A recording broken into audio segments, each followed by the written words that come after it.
What's going on, everybody? Welcome. Howdy, folks. Hello. Hope everybody's having a great week. Yeah. Even though it's only Tuesday, I guess. You know, I feel like it's not unfair to say that my week revolves around this show at this point. So this feels like my Monday, you know? Oh yeah, no, I definitely, this is definitely like the thing that I like. I'm most ready to do and most excited to do for sure. You know, I made a mistake earlier. Uh-huh. And by earlier, I mean like maybe an hour ago, and I wanted to share it candidly with the show because that's what we do here on the Sound of Please? Fire podcast. Yes, please. Yeah, like in addition to talking music history and music current events and music business stuff, we also share our bad life choices. Yeah, So I think yeah. it's worth sharing our bad life choices. So for those of you that don't know, today is National Chicken Tender Day. Okay? Okay. I didn't know that. You did not know that? I did not know that. Oh, lucky you. Because Okay. on National Chicken Tender Day, do you know what PDQ is? I Beaker? don't. Is that a Okay, Florida thing? I think it's like a Southeast chain. It's like it's kind of like Chick-fil-A in terms of like how they prepare their chicken, but minus the anti-LGBTQ agenda. Got it. Yeah. Got it. Yeah. So to celebrate, Guess we're never gonna get a sponsorship from them. well, hey man, I don't want it. Keep your money. Yeah. You're gonna spend it on bad things anyway. Exactly. So it's National Chicken Tender Day, and PDQ is celebrating National Chicken Tender Day by selling a very special item today only. Okay. And that item is a chicken tender milkshake. Oh, good lord. And my idiot self thought there's like in some redeemable way, maybe this is okay. Maybe this will be all right. Never. It wasn't. No. I am not lying to you when it is the consistency and taste of vomit. Oh. Literally. Like Oh man. it was bad. It was Oh. so bad. And like cause you know, I mean, I'm not trying to get super detailed about vomit because that's not what we're talking about on the show. But you know, like when you throw up, like there's like that pungent, like sickly sweet smell associated with vomit. Yes. Do you know what I'm talking about? Yeah, I don't. I'm It not. it wasn't just like they liquefied a chicken tender. It was a chicken tender liquefied with vanilla ice cream. Oh. So it had that sickly sweet smell and chunks of savory fried chicken tender, like Oh. like strands of chicken. Sound of Vomit is the name of the show now, guys. And I'm gonna stop talking about this now. But, Yes. Lexus said like her grapefruit juice. Yes. Yeah. Dude, grapefruit juice literally tastes like bile. Yeah. It I agree with that statement, but it was fucking awful. And I don't know why I thought this was a good idea, but well, thank you we for did it. sharing, just so I know to never let that happen ever for me. Yeah, like if you ever get the opportunity to have a chicken tender milkshake, don't take it. just don't take it, okay? Man, that's fucking gross. And you know, I did this on my break at work, and then I fucking come back to work and had a just real bad time after that. But you know, it's fine. It's fine. I imagine so. Yeah, that's that. I don't envy you in the slightest. Whew. Man, what a way to start. Just off the cuff, just coming talking in on about a high note, you know, like throwing up, man, or not throwing up, but you know, throw up in general. Basically throw up. Wow. You know? Well, I don't know what to say after that. I can't top that. I think this is like when we cut our losses and run the intro sequence, like our little blurb, like, hey, we're the Sound of welcome Fire. to the Sound of Fire podcast. My name is Michael, aka Dr. Beaker. This is my also co-host, Anthony VILARHINO, connoisseur of chicken tenders, officially. Yeah. I think I've earned that title. Yeah. And for those of you joining us for the first time, however you get the show on the internet, from the internet, in your ear holes, into your eyeballs, we speak candidly every week about what's going on in music, whether that's music business, like just specific artists, new things you should check out, things that you should avoid, like the plague. Like we kind of talk. We're a bunch of nerds that like to talk about music, so that's what we do here. Got it. Wow, I didn't expect that to go to the plague, but sure. Hey man, we're gonna go all the way. All If right. yeah, Like if people need, I will say, if people need advice avoiding the plague, then they're probably pretty bad off anyway, right? yeah, like we're just trying to keep our audience like We well informed. a lot of PSAs this week. Stay away from chicken tender milkshakes. Avoid the plague. Avoid Uh, the plague. avoid chicken tender milkshakes like the plague, and so on and so forth. So on and so forth, yada yada hooty what's it. Yeah. But yeah, so I mean, getting kind of into it, how's your week, Beaker? Like what did Good, you man. get into? So, well, I guess this was like more than my week, but so I don't know if you have the stream open, but I got my super old guitar fixed. Ooh, check you Um, out. it's a El Toro, Okay. Walmart guitar. Oh, dude, I love Walmart guitars. So the story behind that is my dad used to have a Epiphone SG, and it was the cherry red, Right. Like the classic finish. right. And he loved that guitar, even though he never really played guitar. He wanted to give it to me so I could learn. Um, Right. so he had that. Something was wrong with it. He gave it to his buddy, Greg, who was in a band in my hometown. Does everybody have a guitar guy named Greg that just fixes Probably. guitars? Is that like Probably. a rite of passage? Is that Yeah. like a Waffle House kind of thing? Yeah, probably. So he gave it to his buddy Greg, who was in a band, and to fix it, and we never got the guitar back. Mhm. So Lexus, I don't want to even see you say "old Greg" because you don't even like that video. We never got the guitar back, and Okay. so we don't know why either. We never figured out why. And so to, I guess, rectify that, he bought me a shitty Walmart guitar. Okay. So that was when I was like 8 years old. Okay. This guitar has been sitting in closets and not been played at all since I was that age, right? Like I probably played it. No, maybe I was actually probably like 11, and I think I played it for like 3 months before I decided to switch to drums, and then it's been sitting Right. in a like closet since then. Um, it still had the original strings on it, like strings have never been changed. Oh my But the God. funny thing is they were like in perfect condition because they'd never been touched. So like, Oh, okay. yeah. Right. So there was no like greasy fingers touching them or anything like that. So I have this one, and I took it to our guitar tech at work, and he was like, I was like, "Can you fix this? Like, it's a piece of shit."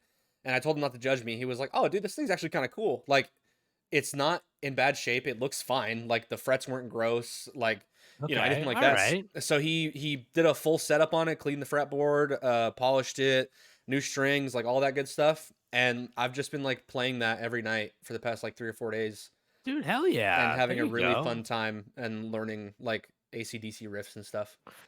Dude, So that's where you gotta start. That's where you gotta start. You yeah, gotta start with the dude, I classics. literally YouTubed like best beginner guitar riffs to learn, and I I had just a went from there.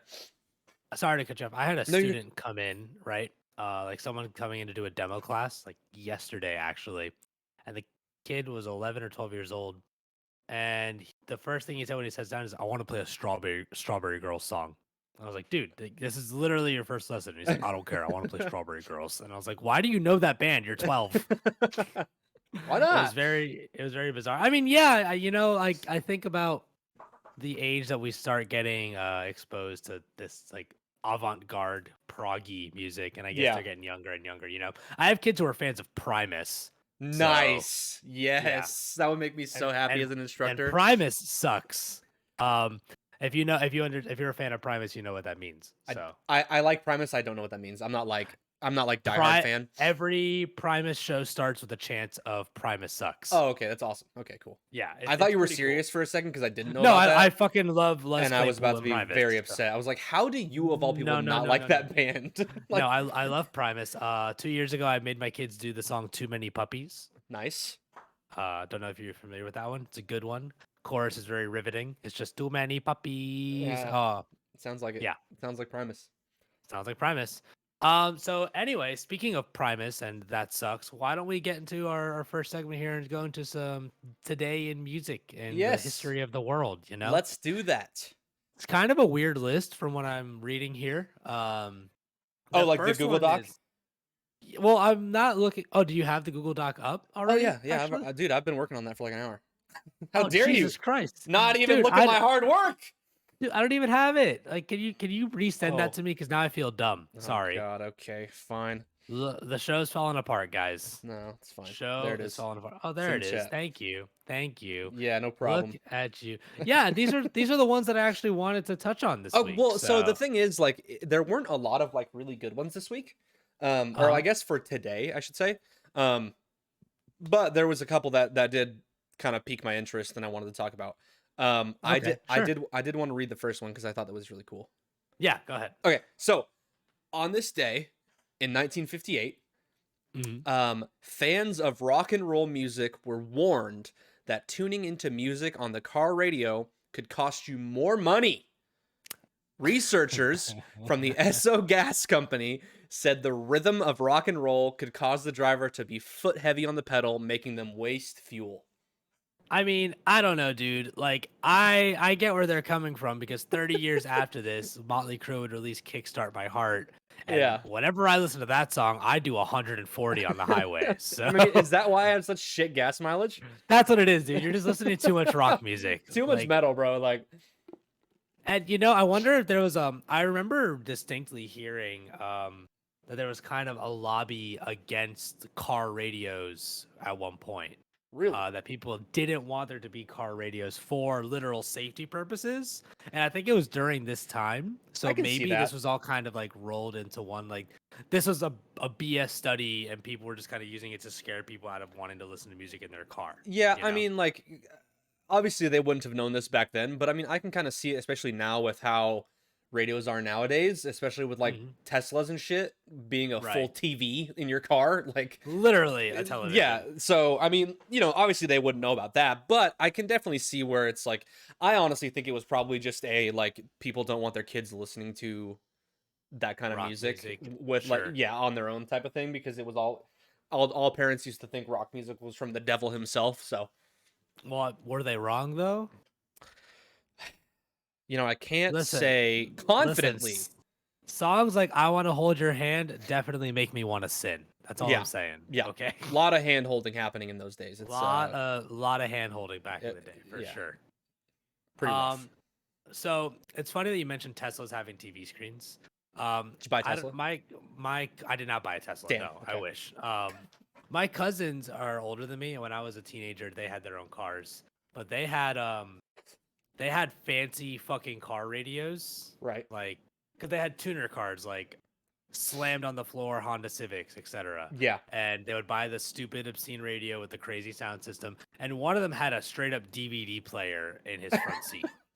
It's so And I was like, "Why do you ridiculous. have this?" He's like, I love watching like The Hangover." And I was like, "Why are you watching The Hangover while you're driving? Like Yeah, that's this is not not helping your case what here." this is for.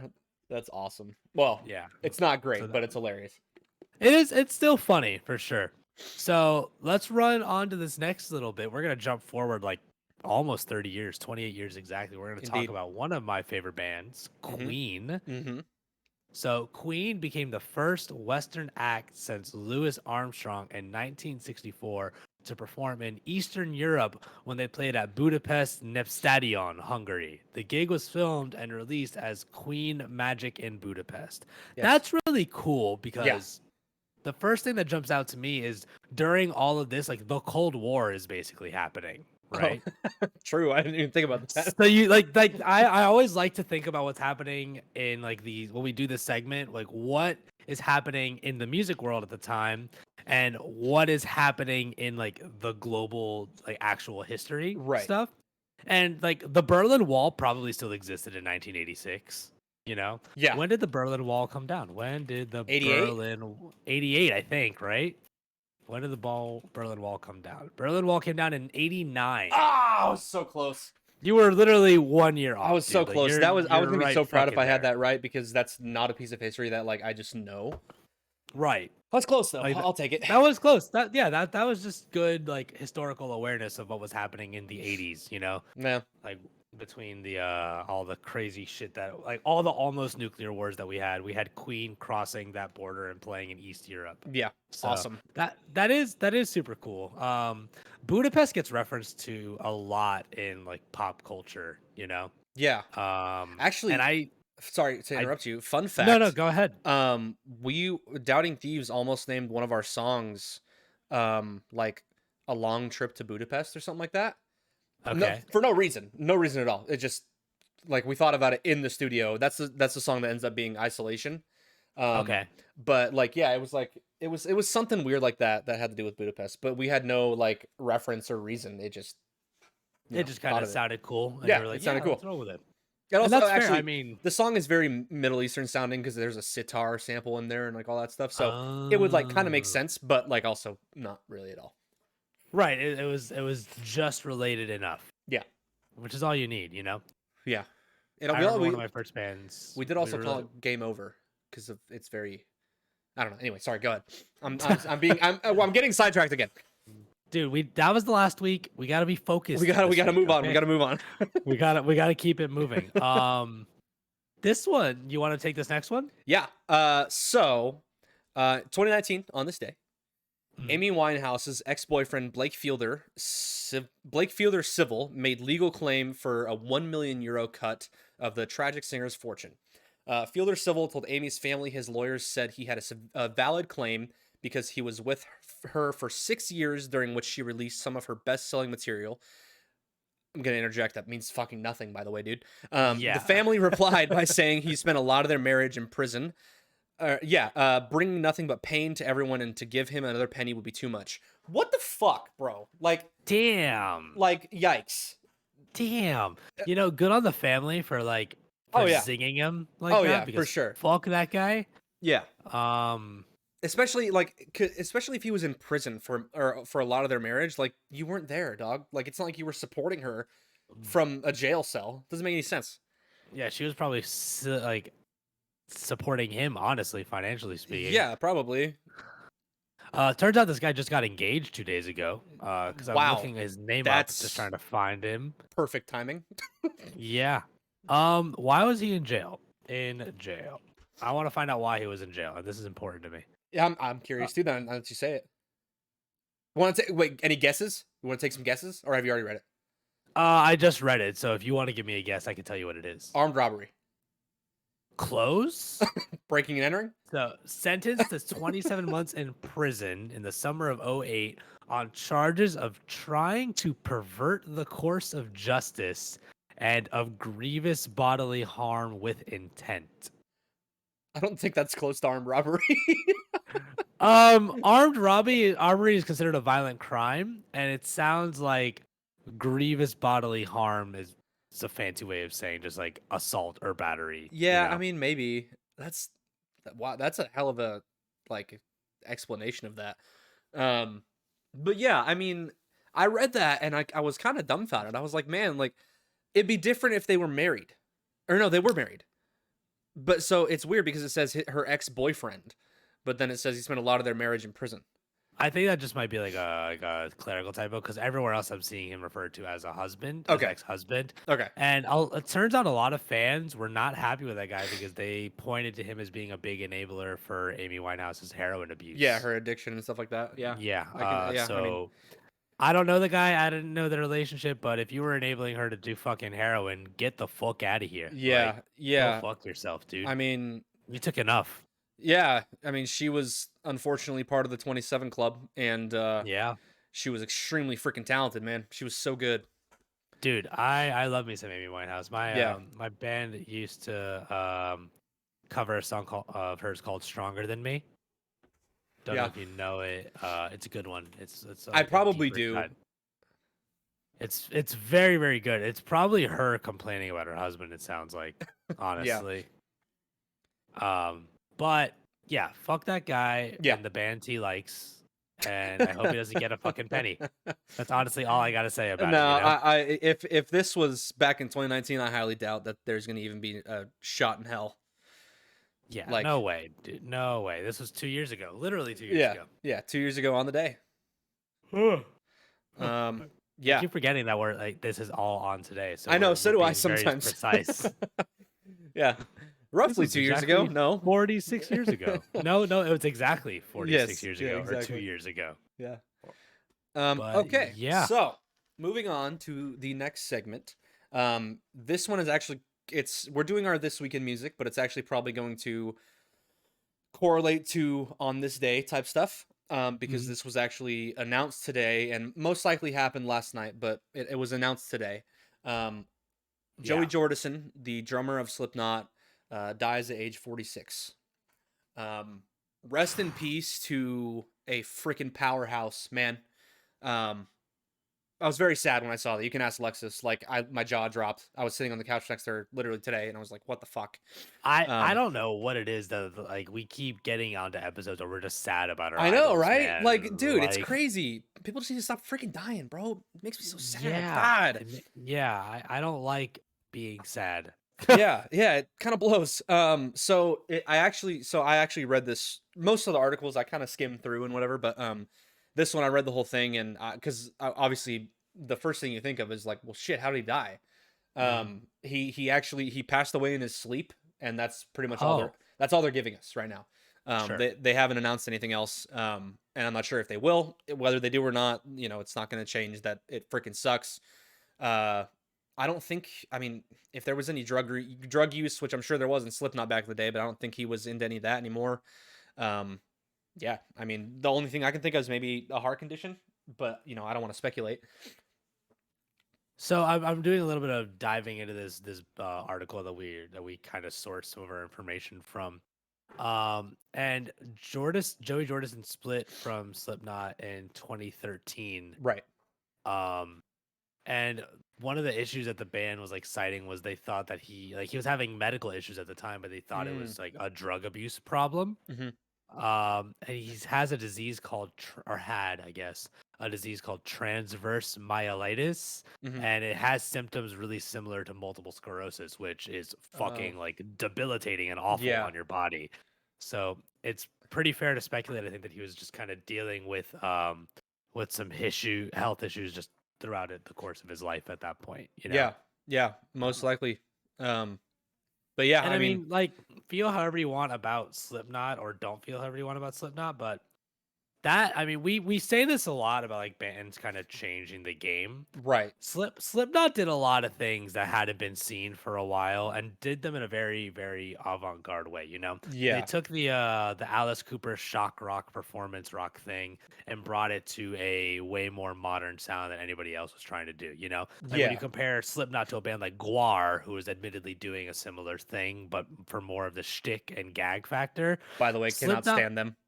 you can't stand I Guar. I'm probably gonna make you not stand them here in just a second when I tell you what happened and why not. Okay. Okay, sure.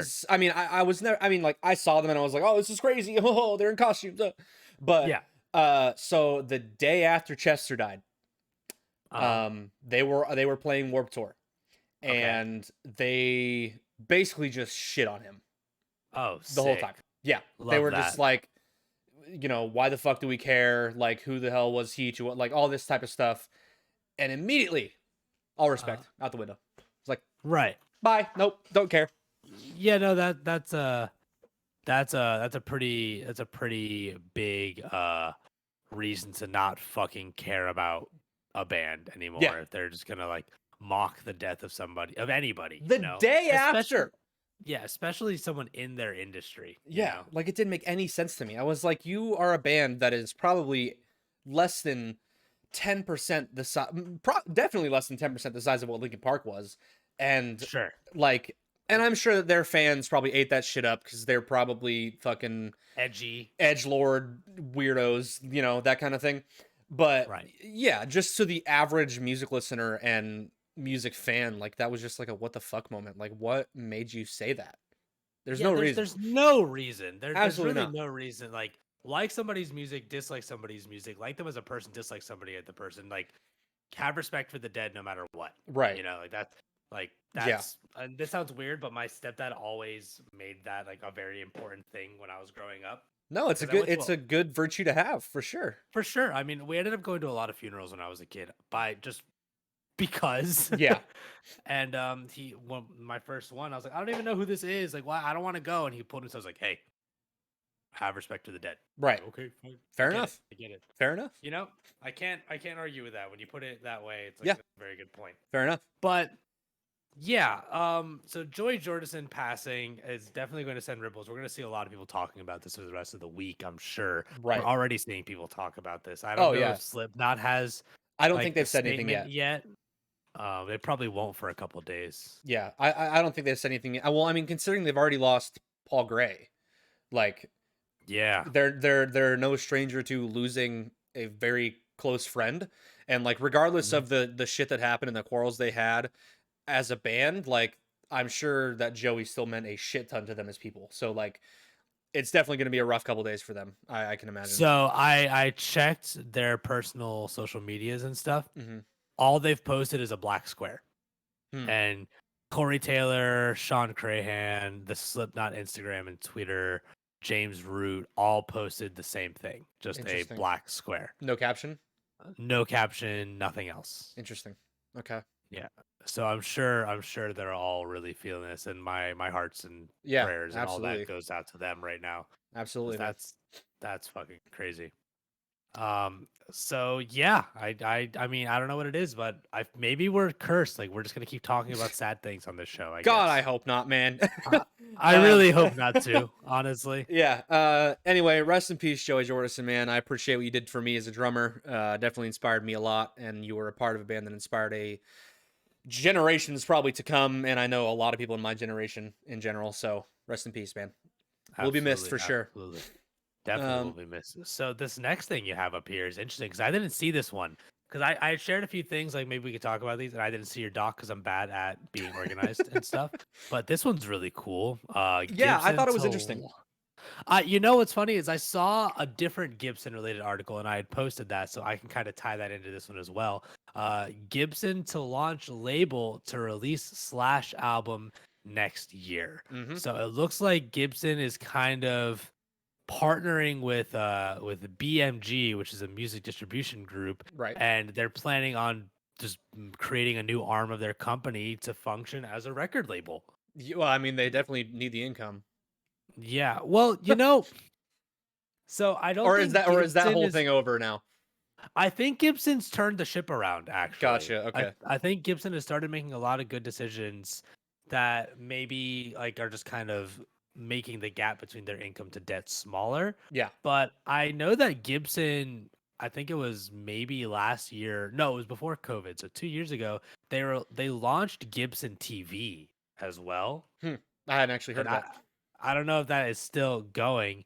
Yeah, Gibson TV is a YouTube series as well as like a satellite news thing where they're just like do interviews with famous celebrities and guitarists. They have like a program called Riff Lords. They do a process like building the different stuff. My first Gibson, where they interview people like on their first Gibson that they owned and stuff. That's cool. It's cool, and it's you know, with the fact that guitar forward music has definitely been on a steady decline for the last couple of decades. Yeah, anything they can do to retain the attention of an existing audience and try to capture a new audience, I think is a good move. You know? Like stop building shitty fucking robot guitars and pay attention to how you can engage with your potential client base. I think is the big thing. You know? Yeah. So I think this is just another extension of that, and that seems really cool. I find it interesting that Slash of all people is the first project. The first project because Slash at one point saved Gibson's like entire business model because when GNR blew up, he was playing a fake Gibson. Yeah. Yeah, the Les Paul that he got famous for playing was not a real Les Paul. Some guy who lived in a trailer in Los Angeles built it for him. I did not know that. That's fantastic. Yeah, I mean, hey, they were probably broke 20-year-olds too, just like us, man. Like, you know. Oh yeah, like Gibsons aren't cheap. Gibsons are not cheap, and back then they weren't cheap. Like, but I remember reading Slash's autobiography. And he was playing a bar, like before he got this Les Paul, he was playing a Strat like imagine Slash playing a No, Stratocaster, I can't. right? It's just It's wrong so in your weird. brain. He was playing a Strat that allegedly belonged to Jimi Hendrix, allegedly. But that was he got it from some junkie. He traded it for like an 8-ball or something.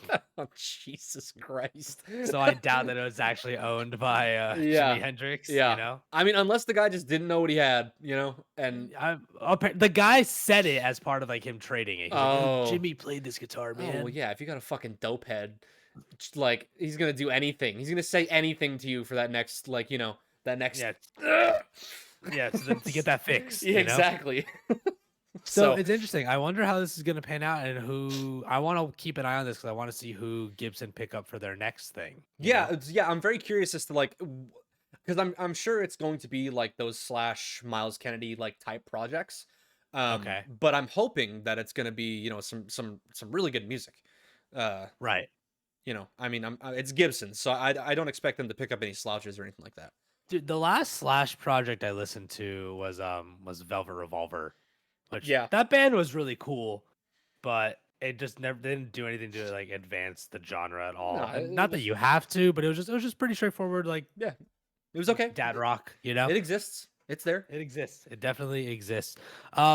Tangentially related, because we're still talking about this Gibson. Gibson actually announced their first female brand ambassador in the Mm. history of the company. That's what you posted. Because I remember you posting something about Gibson. I can't remember what it was. Yeah, That's very cool. apparently, yeah, Lizzie Hale from the band Hailstorm. Sick is band. Their first, yeah, that band is sick. She's super talented. Yeah, But she's their first female brand ambassador, that's awesome. which is it is super cool. Ivan has picked up their first couple female brand ambassadors recently with Nita Strauss and Right. God, what's her name? It's kind of weird that it's taken this long. Don't you think? It is. Well, dude, I mean, there's To so be much fair- sexism in the fucking music industry. There is, like, and there's also I mean, the music industry is also very male driven as well. yes, So, I mean, because I would say shit the ratio from male to women when it comes male to female, that was a weird way to say that. Men to women in the music industry is probably like 1 out of every 20 to 25 musicians is a chick. So I'm looking at the front page of Ibanez guitars, right? Their signature artists. Yeah. They have 1, 2, 3, 4, 5, 6 times 1, 2, 3, 4. They have 25 featured artists on their signature artist page, Mhm. and 3 of them are women. That's close. So three of 25 featured artists on the Ibanez page are women, and it is Yvette Young, which she is fucking incredible. I've seen her live. Oh my god. I was supposed to, and then COVID happened. Yeah, I saw her. I saw she played with because her band is, what's her band called? Covet. Okay, I thought I was gonna say Coven, but I knew that wasn't right. Yeah, Covet played with Jason Richardson and Polyphia on Polyphia's headlining tour that I went and saw. Yes, that's what I was supposed to. I was supposed to see them on that tour. Yeah, and it was badass, Lucky. super awesome. Well, there was a part 2 of that tour, right? Right. Yes. And that was because I'm pretty sure I saw them on like 1, and that was like a few years ago. Yeah, that was like 3 years ago. I'm pretty sure. I think And you're then, right. like two got pushed way back. But yeah, it's Yvette Young, Nita Strauss, who's the guitarist for Alice Cooper. Yes. And Larry Basilio, who I don't know who she is, but her guitar is sick looking, and I kind of want it just by looking at it, honestly. Yeah. Yeah, Anita Strauss, she actually does a lot of stuff with Sumerian Records. Oh, really? Tied with them. Yeah, she's like one of their like solo artists. Cool. Yeah, that is super cool. It's really cool. Sweet. But yeah, so women aren't very well represented in the music industry. They're working on it. They're trying to represent more of them, which is cool. Yeah, I mean, it's kind of like that whole thing we've been dealing with the past 20, 30 years. Whoa! Sorry, gonna interrupt here for a second. Sharif with the 30 viewers, bro. Appreciate you, man. I hope you had a great stream. Amazing. Thank I hope you you had so a great much, stream, brother. man. But So yeah, it's no surprise that or no shock that women are underrepresented in a lot of areas, and it's just taken this long for music, unfortunately. But that's the situation. right, that's just what it is. I actually don't think I have permission to do this shout out, but that's fine. I tried. Sharif, thank you for the love, man. We appreciate it. But yeah, so Gibson doing more things, picking up new artists to represent the brand and all of that. Like those are more of that is just a good thing, you Right. know, Of course. Of course. for sure. Okay. This one's fun. Do you want Dude, to take this one? yes. So I read this whole thing too because I love Pete Davidson. So Pete Davidson to play the role of Joey Ramone in a Ramones biopic film. Okay. It sounds very interesting, and it's funny because wait, okay, hold on. Pause again. Upton with the 19. Thank you guys for the Hello, raids, man. Holy everybody. crap! Wow, that's a Jeez. total of 49 Wow. people that just got brought over here in 2 minutes.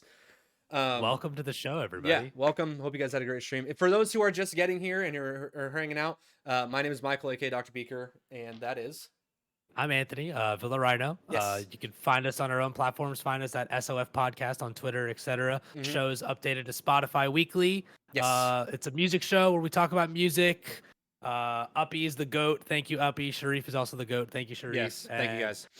yeah, honestly, can't do it without you. But yeah, Pete Davidson is a hot topic these days. He's Dude, a hot commodity. I you love know? Pete Davidson, man. He's so funny. And like every time I see something on YouTube, I can't not click on a video of him because he just makes me laugh so much. So for those of you who don't know, Pete Davidson, Alana knows. He's on SNL. He's a comedian. He's so fucking funny. He just released his movie King of Staten Island last year, I think. Yeah. Or maybe Yeah. earlier this year. I don't remember. Who knows what the last year and a half. But yeah, so I'm really excited, and the fact that he's doing a music film like makes me even more excited. He says in the interview, which is what that article that I linked, that he's like actually gonna like take this one seriously and like do his research and really get into the role. Because he listened to the Ramones, like he knows how big of a deal it is, and he said he was super excited but also like extremely nervous because he wants to do a really good job. Sure. I mean, I feel like when actors get into like the biopic stuff, it's kind of a make or break point in their Yeah. careers, you know? Yeah. Whether you go the Jim Carrey route and when you impersonate David Kaufman make everybody hate you, Yeah. or you go the what's the name of the guy who just did Freddie Mercury in Bohemian Rhapsody? Wait, do people not like him for that? No, people love him for Oh, that. okay. I was like, I'm, hold I'm on, saying wait. opposite ends of the spectrum. You know? Gotcha. Okay. Yeah. I was Yeah. about to be blown away because that was an amazing performance. Yeah. Or you could do the James Franco thing and be Tommy Wise, whatever the hell. Tommy Wiseau. Yeah, Tommy Wiseau. Yeah, you could do that and just fucking fall off the cliff. So what's really interesting on the subject of James Franco and Tommy Wiseau is my girlfriend read the book that movie is based on. Right. And she was really mad about it because apparently he James Francoified it as Yeah. he does. Yeah. Where certain things in that story aren't supposed to be a joke, and the whole thing is kind of presented as a joke. And Well, I'm kind of I mean, looking at my girlfriend through the corner of my eye because she just entered the room. Hi, babe. Hi, honey. she's like, what? Yeah. Tommy Wiseau, James Franco? Yes, you incurred my area of expertise. She the freaking light bulb went off in her head. Her spidey senses started tingling. That's exactly what happened. Her spidey sense just went off and she ran into the room. Yeah, that's awesome. Hey, did you try it? No. Oh, okay. You told me not to. Yeah, that was a good choice. Anyway, Oh, the shake? yes, the shake. Oh God, you brought it home? I did. Oh no! I did. That dude. should be on the ground for the birds. The birds don't even deserve to have to eat that, bro. Like, come on. I gave some to my dog. He liked it. Oh God. Well, it's a dog, bro. They're gonna eat anything. Dogs literally eat their own vomit and shit. Oh God, we're getting back on the gross things. Okay, we will get on the vomit. Okay. Oh. Yeah. So I'm very excited about this movie. I'm not sure if you had more to say on it or not. No, I didn't know about this until I saw you had posted about this. This is super cool. Yeah, I'm really excited about it. I think that Pete Davidson's kind of stuck in a limbo of like trying to get away from SNL and move on to do his own thing. Yeah. Well, I think But, that's like, why he did King of Staten Island, because like Right. that was I don't know if you've seen that movie. It was super funny. And I also have yet to watch it, but I've been meaning to. it's really funny, really heartfelt, and really fucking good. Also, something that I love about Pete Davidson, and I'm sorry if this is like a touchy subject for some people, but the amount that he leans into the "my dad died in 9/11" jokes is amazing. Like, Okay. like he not so much like in the movie because that's kind of what it's based off of loosely. But I mean, like in real life, his dad died in 9/11. Oh, okay. Yeah, I so didn't know like that. yeah, and he makes jokes about it constantly. Like he just dives headfirst into that whole thing, and it's fantastic. It's very much a laugh at your own pain situation. Sure. I mean, I feel like the only way you can disarm pain like that is to be able Oh to yeah, just kind for of sure. Yeah, either he does a humor great it. job. He does a great job of Sure. it. Absolutely. So I this think you just is have a soft spot for 9/11 because that's also your stream anniversary. So. yeah, yeah. I mean, there I'm are definitely sorry. other reasons for that to be a soft spot, but yes, that is one of them for sure. Oh, it's absolutely like the most important thing that happened on 9/11 was that Beaker started streaming, guys. Let's get that out of the way. I'm I'm the worst We're fucking gonna be person. fucking canceled. We were No. canceled, dude. That's it. Cancel the show. That's Okay, it. trauma. Show's over. You got to post that one to Twitter. Oh God! Wow, I can't believe I did that. I Oh had to do man. it to him. Dude. Fuck. Okay. Anyway, I'm fucking on that crying. lovely I'm fucking note. crying. Oh my god. Okay. Okay. Oh, So this is kind of a perfect time. We like to, after we've been talking for a little bit, take a moment to interact with chat, which is a perfect moment to say hello to all of the people from the raids and stuff. dude, yeah. Honestly, like, Man. thank you guys so much for coming to listen to us be stupid and make awful jokes and bad taste. Oh Like, god. Yeah. Yeah. neither of us are Hopefully, that funny, but if you're here listening, I'm sorry. if you like some dark humor, we're the guys. Um, Yeah, man. Uppy and Sharif, thank you for the raids. We hope that everybody who hopped in and hopefully has stayed here to hang out and watch us and be quote unquote entertained is having a good time. Are you And not entertained? yeah, Like, is that the quote from that movie? Is that how that that goes? is the quote from that movie. Yes, Got it. Very it was a lot. specific. Very. I think it was a lot more intense than that, but yes, I believe that was the quote. I didn't want to blow out our listeners' ears, man. I'm being Yeah, fair considerate. enough.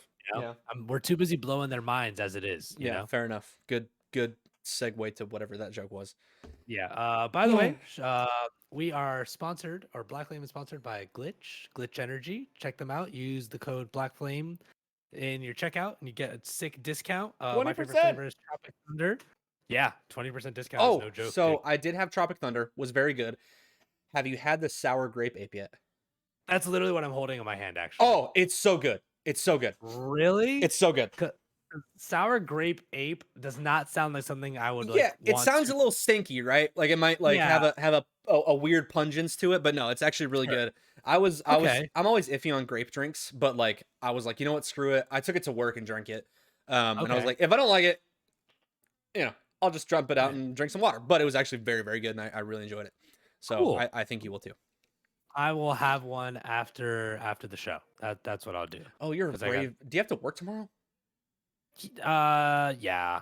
You're a brave man. Those things keep me I up for like hold 5 on. hours. I don't think you realize that, but my work schedule, I don't start work till like 2 in the afternoon I every mean, day. I don't start till noon, but like I like to go to bed before 4 a.m. You know? Casual.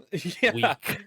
Yeah. And like I mean, I go to bed probably 1 to 2 a.m. and that's only because I can wake up at 11 and go to work at noon and be fine. Right. But I like to not push it past that just because I enjoy my sleep like I know every single person on the planet does. Yeah.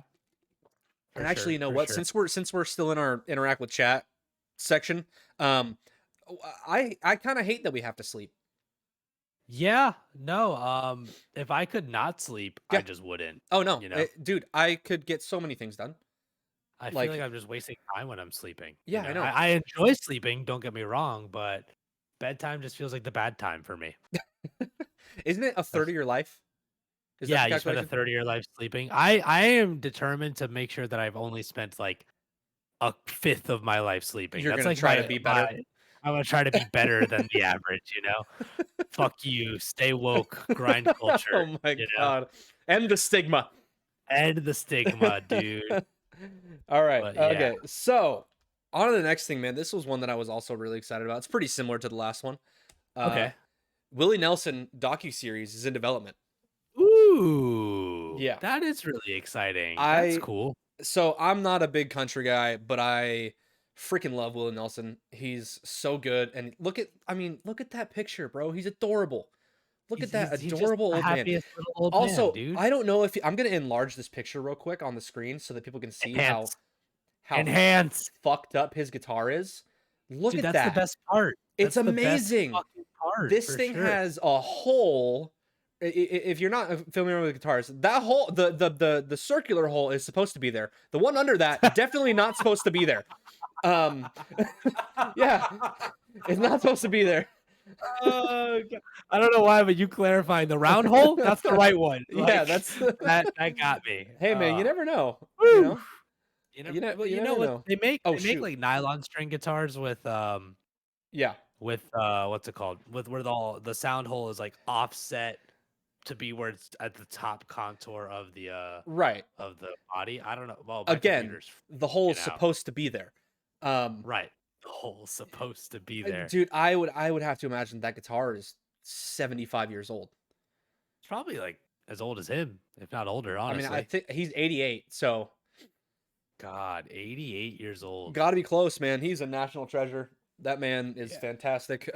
So And, yeah, I think it's interesting. You said that you're not the biggest country guy, but you love Willie Nelson. He's an adorable little man. There's a bit from Bo Burnham's special that he does right before he sings "Pandering," that country song. What's the special called? Make Happy. I was gonna say it's either What or Make Happy. It's definitely not Words with Words. Yeah. So during Make Happy, he has this whole bit where he's about to sing like the fake country song. Yeah, Where like all country music is fantastic. just pandering to their audience. Great song, great message. Pandering. And he talks about Willie Nelson. And he's like as like one of his favorite songwriters. Yeah, And it like the point he makes is that if you're writing honestly, it is art. And I can Right. appreciate a lot of older country for that reason. Like I love me some Garth Brooks, don't get me wrong. No, but I say I don't like country. That's very generalizing to the genre. There's absolutely some country that I've heard that I love. No question Sure. about it. I'd be lying to you if I said that.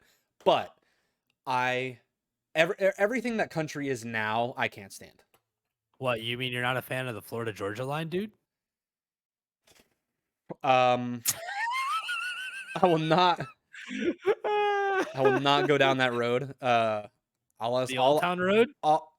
Hey, that song slaps, okay? That song does slap. But All I'll this say one is that really Florida fun. Georgia Line and Luke Bryan are travesties to the music industry.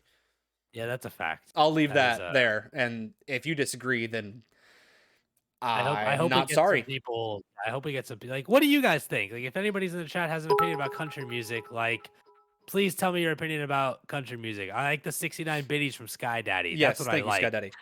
That's a positive opinion on country music. I like that. That's only the second most problematic thing we've said today. We're on. I think this episode now has to be called "Sound of Disappointment," "Sound of Offense." Yeah, maybe. God. Okay. By the way, on the subject of docuseries, we briefly a few weeks ago talked about that Woodstock '99 documentary, and that's out now.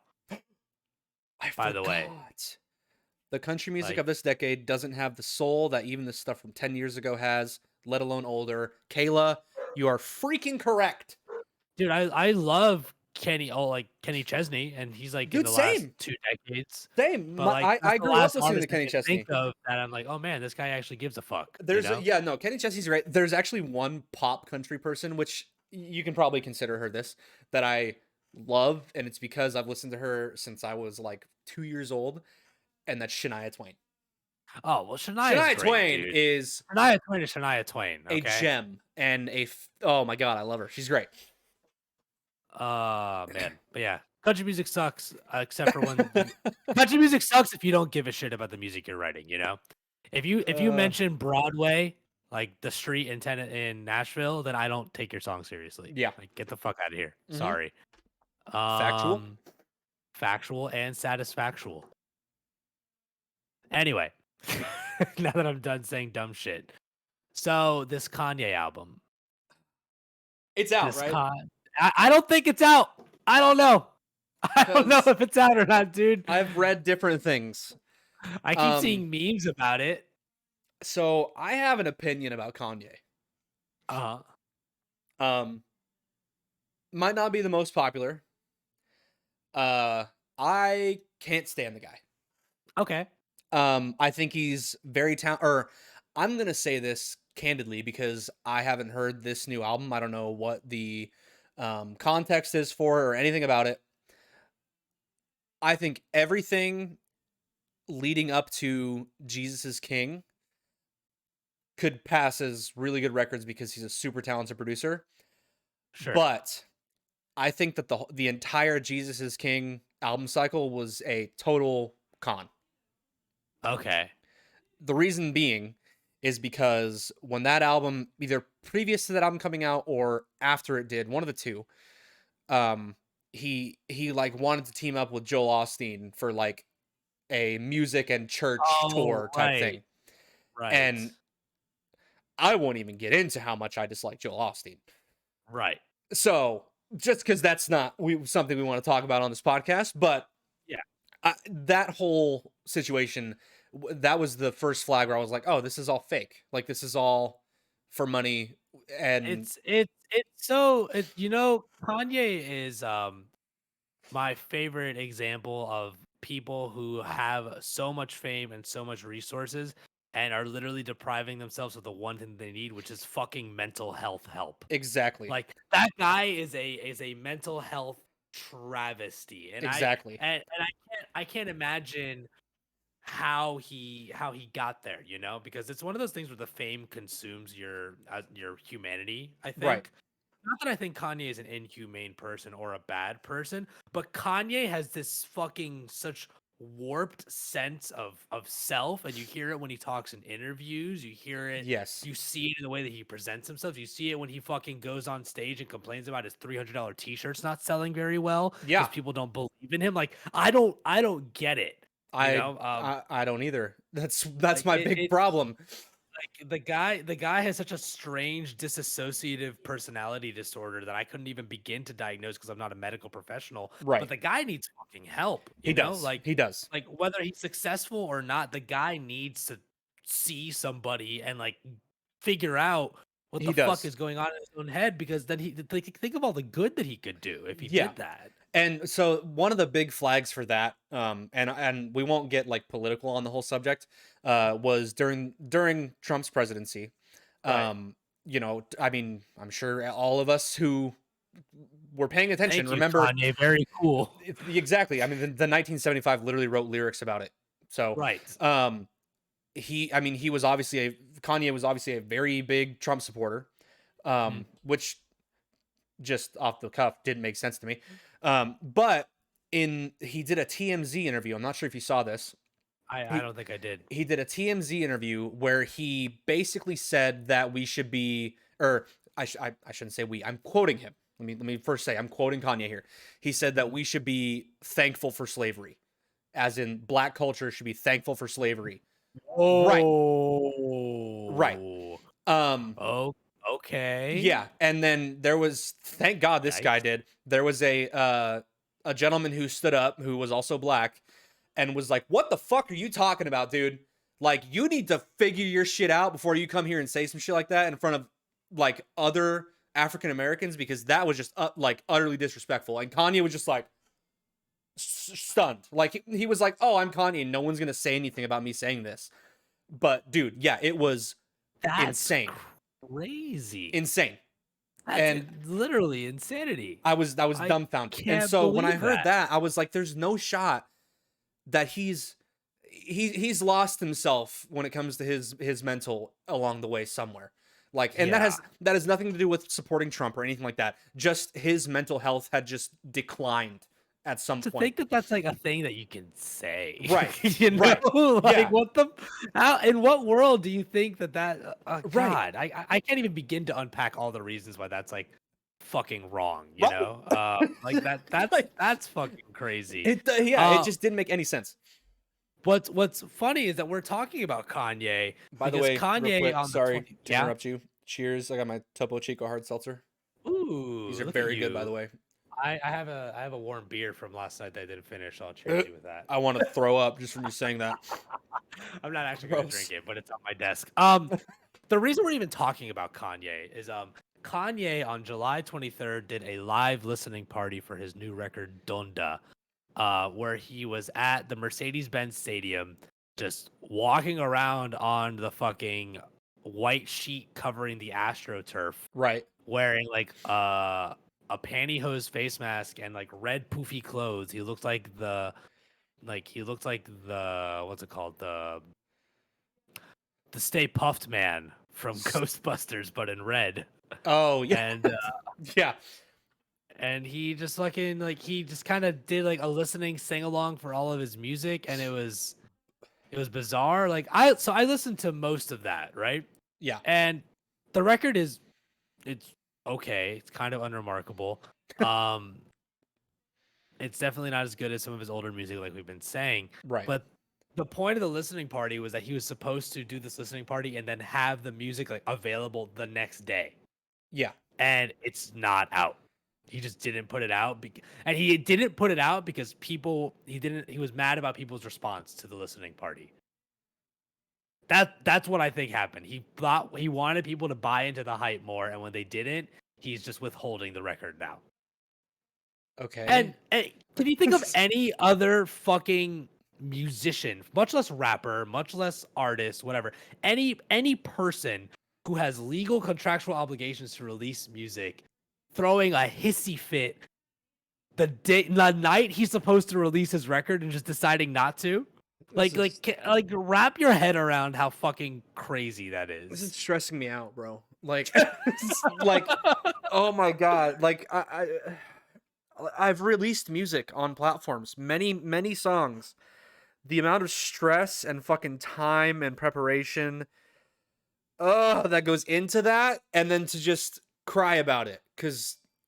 But you know what's crazy is that the stress that you and I and other small independent musicians feel anticipating a release, right? Right. Because we know that we have to do everything in our power to get people to listen to it, right? Obviously, Kanye doesn't have to do that. Kanye doesn't have to do that, so he has the wherewithal to do whatever the fuck he wants with his music releases, and that's fine. I'm not knocking Kanye for choosing to not release his music. I think it's a crazy fucking decision, but I'm knocking Kanye for the sense of entitlement about it. You know, Yeah, that's what bothers me. Yeah. Like, release your fucking music and get over it. You're gonna make $1 million.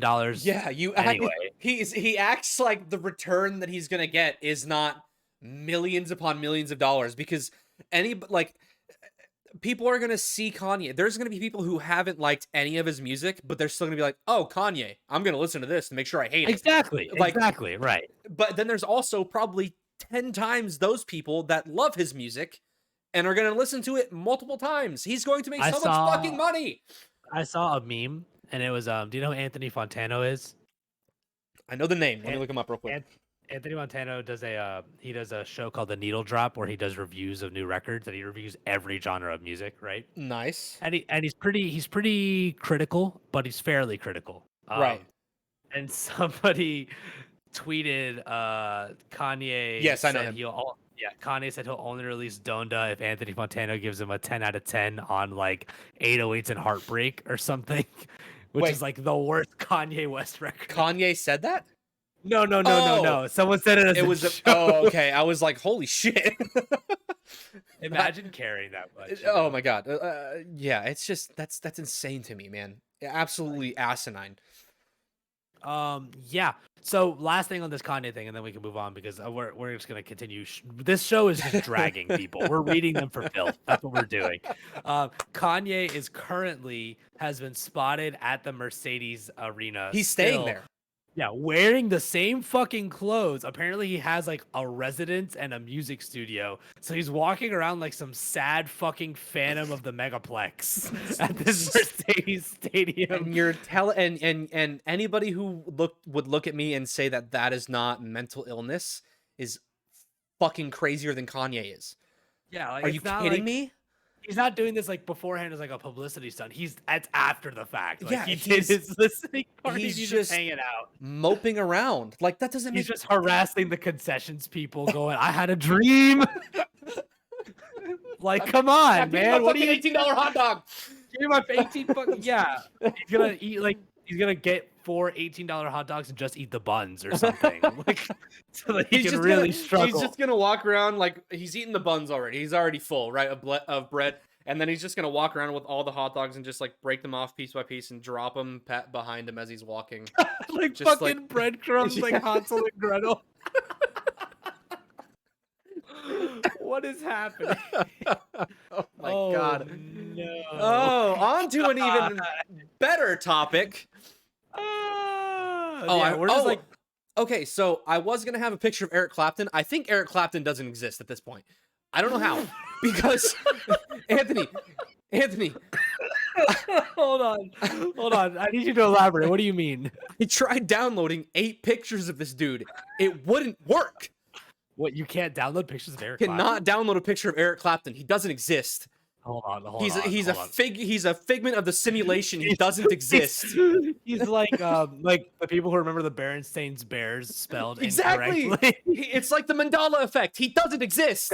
That's what it is, dude. Oh my god. Wait, I can't download this. I tried to save. I can't download I this tried picture to from save pictures of Wikipedia. Eric Clapton and it wouldn't work. It doesn't work. He doesn't exist. It's fine. Your computer's doing you a favor because they don't want you to have pictures of Eric The limit does not exist. Okay, I'm calling limit Lindsay does not Lohan. The limit does not exist. So the reason we're talking about Eric Clapton, by the way, Eric Clapton, blues guitarist extraordinaire, is Kayla in the chat apparently- said blinks. that's it, dude. It's like that gif of the guy blinking when he realizes something is wrong. Like, I like how blinks is also Italicized. Yeah, italicized. So Eric Clapton, being the fucking Neanderthal that he is, and part of me wants to say you're well within your right, but not for this, man. Eric Clapton says he will not play shows if they require vaccinations. L. Like L. Chalk it. It's a fat L, dude. Like, come on. Like, what the fuck? Oh, that's cool, Kayla. We're literally like, Florida's about to shut down again because Yeah. people won't get fucking vaccinated. Yeah. The world is like on the brink of collapse from COVID because we're not through the fucking woods yet. And what's this guy fucking going around saying that he doesn't want to play shows if vaccines are required at his shows, and it kills me. It kills me that people can be this selfish, Yeah, man. Like, we get it. You have fucking money. You're Eric Clapton, but not everyone does, bro. We don't get to just sit on a stage for 8 hours playing guitar solos and people worship us like a god. Okay, it doesn't work like that for everybody. I haven't played Anthony. Okay, I've played shows recently because I'm in a country band. I have not played the music that I love in over a year and a half. God, and I'm reading the quote, okay? Oh, Jesus. I'm reading the fucking quote, and it makes it so much worse, okay? I'm going to read it for all of you beautiful listeners. Please, please help me make it make sense. Following the Prime Minister's announcement on Monday, the 19th of July, I feel honor-bound to make an announcement of my own. I wish to say that I will not perform on any stage where there is a discriminated audience present. Unless there is a provision made for all people to attend, I reserve the right to cancel the show. Now, here's where it gets real fucking spicy. You want to know where it gets real fucking spicy? Hold on. You want to know why it's spicy, Beaker? I'm just sitting in sadness, so please continue. Okay. So, you know how he said that thing about discriminated people? What does discriminated that audience? even mean? Right, but hold on. I'm okay. I like the mentality that boomers are discriminated because they have to get the COVID vaccine. Yeah. Where is this fucking quote? God. So in the 70s? Wait, hold on. Where is it? Where is this fucking quote? There it goes. So real quick, for those of you who, if you don't know who Eric Clapton is, I'm sure you've heard of the band Cream and have heard the song Sunshine of Your Love. So there's context, I guess. I don't know. So here's the thing. Here's the fucking thing. And I'm going to use the exact words that Eric Clapton used, okay? Eric Clapton went on stage in August of 1976, right? And Yeah. he made this speech on stage, okay? And I'm not going to add a stupid British accent to it to make humor of this cuz it's not funny. It's not fucking funny. Here's Yeah. what Eric Clapton had to say and on the subject of him talking about discriminated audiences, okay? Do we have any foreigners in the audience tonight? If so, please put up your hands. So where are you? Well, wherever you all are, I think you should all just leave. Not just leave the hall, leave our country. I don't want you here, in the room, or in my country. Listen to me, man. I think we should send them all back. Stop Britain from becoming a black colony. Get the foreigners out. Get the wogs out. Get the coons out. Keep Britain white. That's a real fucking quote. No, And it's it didn't not. end his career.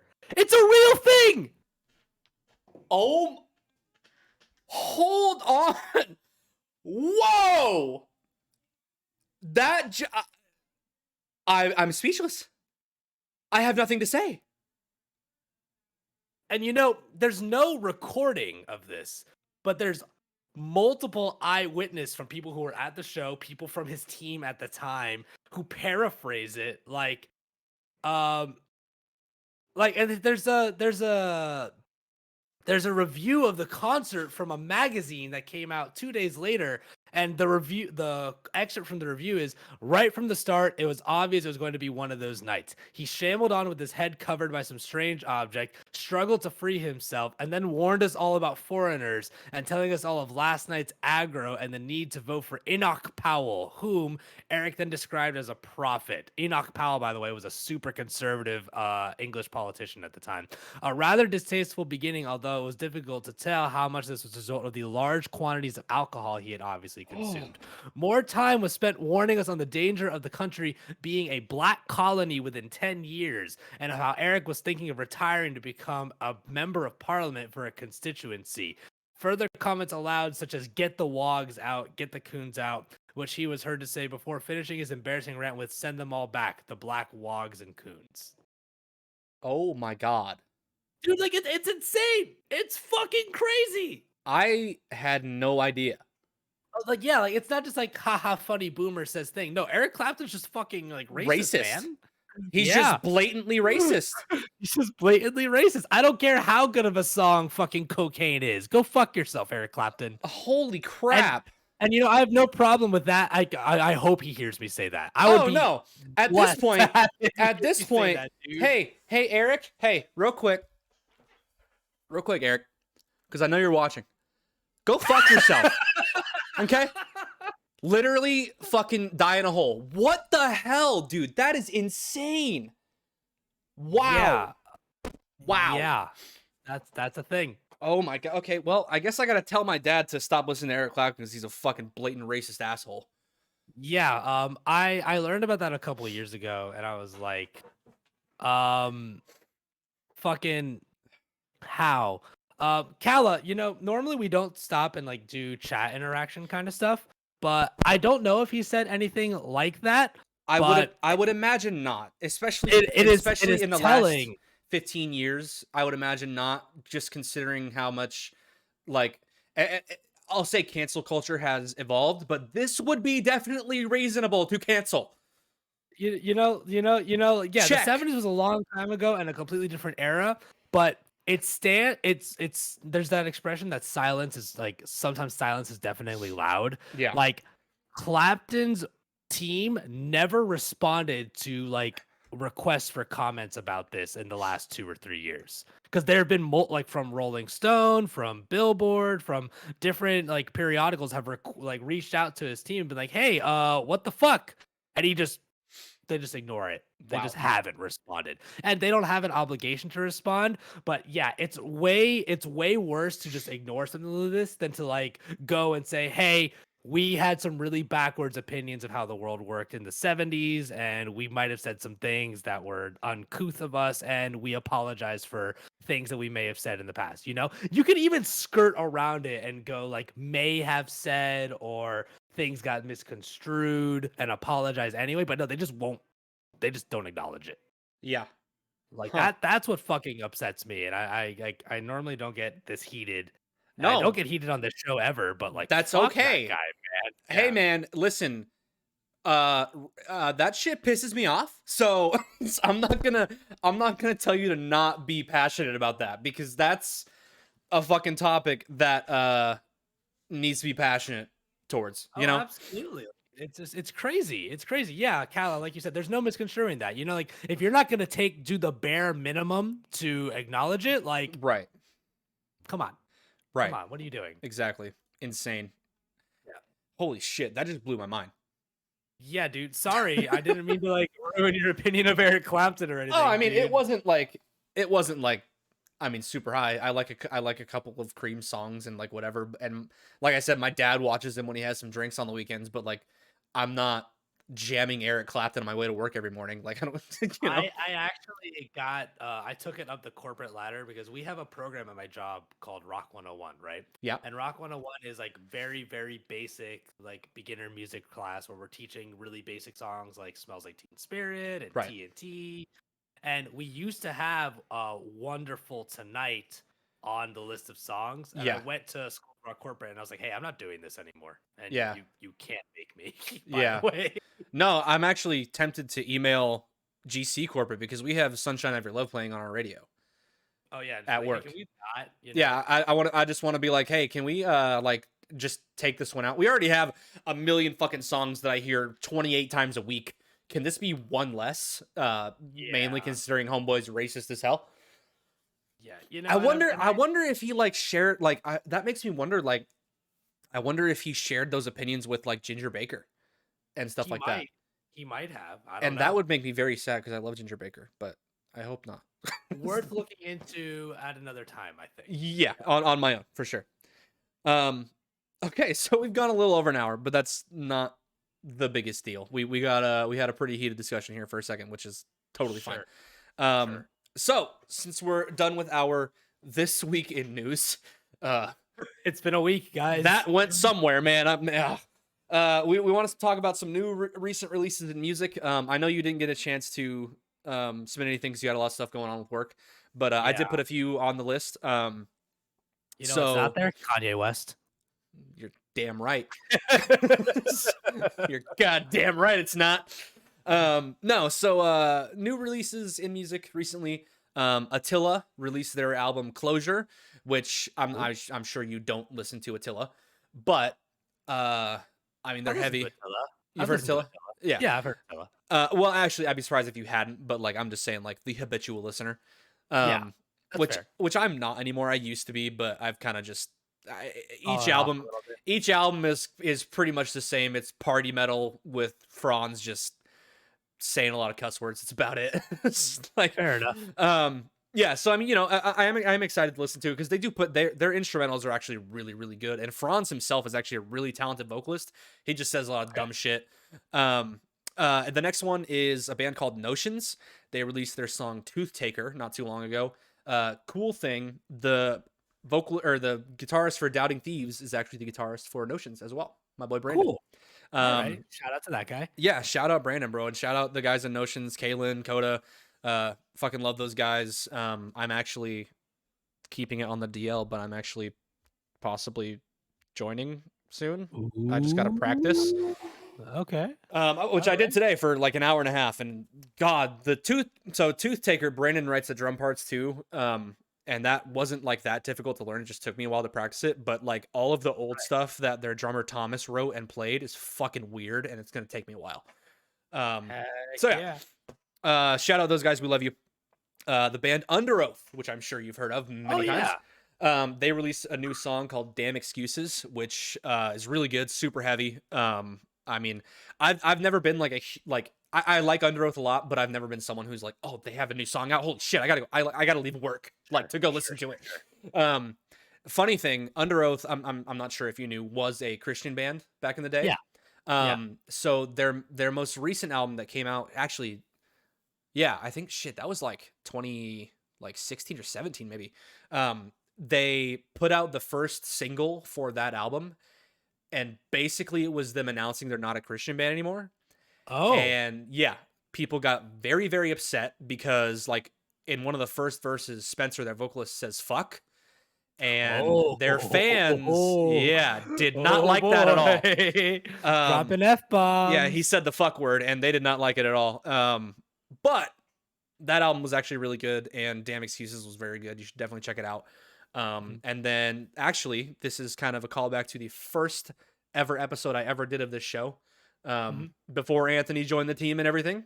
Right. I did a deep dive on the band Spirit Box, and that was actually that was a really, really fun episode, and they put out a acoustic version of their song Constance.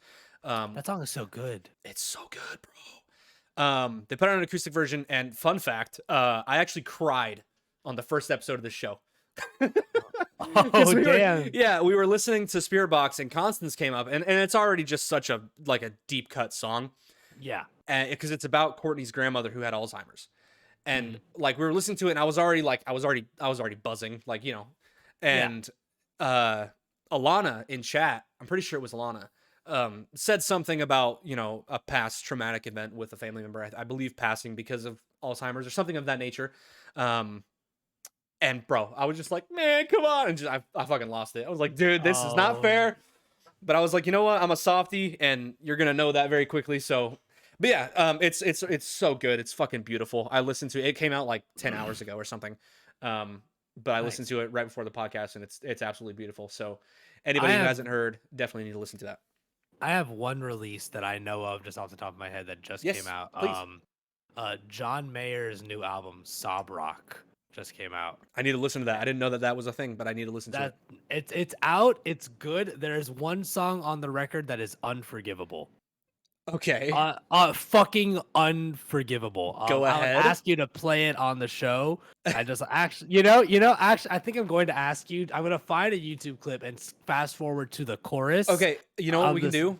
You know what we can do is we can close out the podcast here, and they can cut it. We can stay live so that people can hear it, and they can just cut it from everything else. Sorry, editors, whoever's editing this, to give you a little bit more work to do, but you're gonna do it anyway. So. Where is this? Hold on. Don't worry about it, Cal. That's fine. There we go. Okay. Here it is. Hold on. So let me copy video URL at current time. I'm going to post a link in chat, even though it's probably the bot's going to say no. I posted it in the chat in Twitch. So anybody who's watching us live who wants to hear the most unforgivable chorus in like the 21st century. Oh, hell yes. I can't wait. I love that shit. It's just you can't forgive it, man. It's so bad. All right. Well, we will leave it on that note of Anthony just being pissed off at John Mayer. I'm sure you're watching this. Anthony has a real big problem with that shit. I do. I'm gonna at you on fucking TikTok where you'll respond. I made it 7 seconds. Oh no. Oh, I'm so excited. It's so bad. Oh god. Okay. So bad. All right. Well, everybody who is here still from the raids, we appreciate you. We love you. Anybody who was watching previously, we love you just as much. This is the Sound of Fire podcast, and if you are listening on Spotify or watching on YouTube or any other place you get your podcasts, we do this show live every Tuesday at 8 p.m. Central, 9 p.m. Eastern. Hopefully you can tune in live and chat with us when we decide to interact with chat, and at whatever time that is. And we love you guys, and we thank you for being here. I know Anthony does as well. I do. Thank you guys so much. Stay safe, stay healthy, and we'll catch you soon. Don't be like Eric Clapton. Don't be like Eric Clapton. Fuck you, Eric Clapton. Good advice. Fuck Eric Clapton. That's the motto. All right. Thank you guys. We appreciate you. Later, everybody.